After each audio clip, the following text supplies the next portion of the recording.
Easter 2024 has served to highlight the terms of the culture war so far as US based political commentary goes, but obviously this is generalizable to the whole of the Western world. You had the Biden administration making Resurrection Sunday into Trans Visibility Day, which is more or less predictable.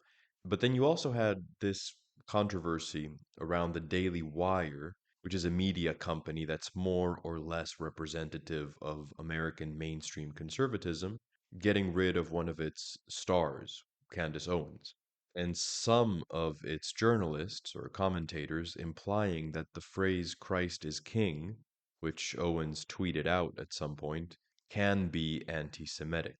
Andrew Klavan, for example, who works at the Daily Wire, perceives it as being used to imply that Jewish people are somehow not still God's chosen people. So the idea is that it may elevate Jesus as the fulfillment of the Torah and its prophecies to such a height that the chosenness of the Jewish nation as a collective loses relevance. After Christ, the law is fulfilled and Jewishness becomes a national identity like any other. That's what Klavan fears the phrase Christ is King can imply. And in fact, that is a pretty mainstream Christian understanding of things. The priest who baptized me said, Christians won't accept you. You'll still be a Jew. And I said, well, I am. That's my race. I'm a Jew. I'm proud of my race. It's a great race. It's done many, many great things, including write the Bible. And, I am a Jew. But that hasn't happened at all. Christians have welcomed me with open arms, except this Christ the King anti-Semitic crowd.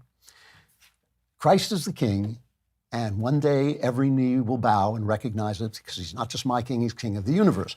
But when you use that phrase to mean that God has abandoned his chosen people, the Jews, through whom he came into this world incarnate, and that he's broken his promises, his covenant with the Jews, you are quoting scripture like Satan does in the Bible. You are quoting scripture to your purposes, and that to me is specifically wicked. When you spit that phrase at Ben Shapiro, my friend Ben Shapiro.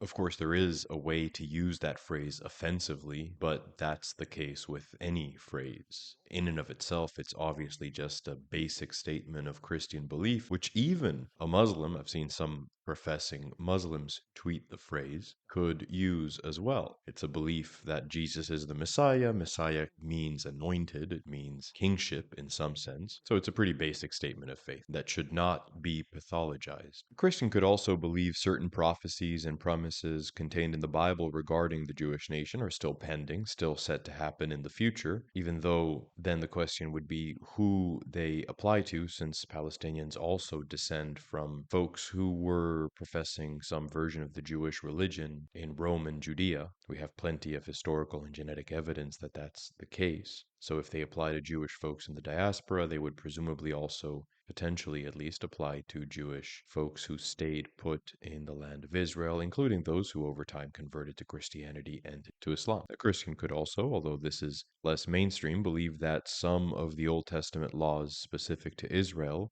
should continue to be observed by descendants of Jacob today, including having a particular part to play in the drama of history and the economy of salvation, as do other nations, while, however, not ascribing a higher spiritual status to that nation. Since this is all coming out in the context of Israel's campaign in Gaza and its copious murder of non-combatants, including children, concern over which seems to be a big part of why Owens became alienated from her co-workers, or prominently from Ben Shapiro, one of the founders of the Daily Wire, we can see a connection there. Shapiro and others don't see what's happening in Gaza as compromising the moral standing of Israel, which is what Owens has been articulating. And in fact, her valuing the life of Palestinians equally to the life of Jewish Israelis has proven to be a problem for her getting along at the Daily Wire. In Christian terms, we could say the mentality displayed by her critics on this point is in part one of making ethnicity,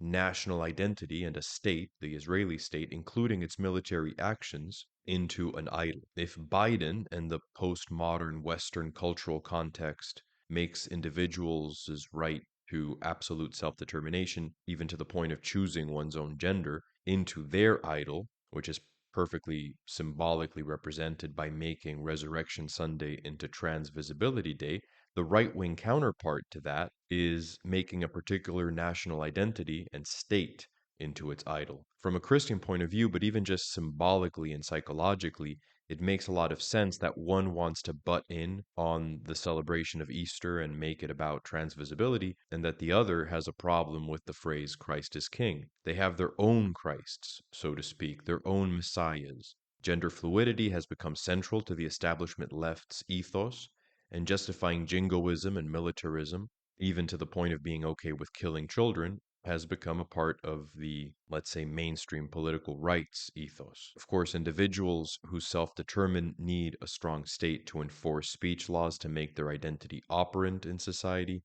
and a strong biomedical establishment to administer hormone treatments and surgeries, for example. So, absolute individualism in terms of deciding one's own gender results in an absolute state. Similarly, the Daily Wire started off defending free speech and individual liberty and is kind of now justifying its own version of cancel culture. At least some of the personalities there are, as well as bombing hospitals, so they both end up being a parody of individualism and of community.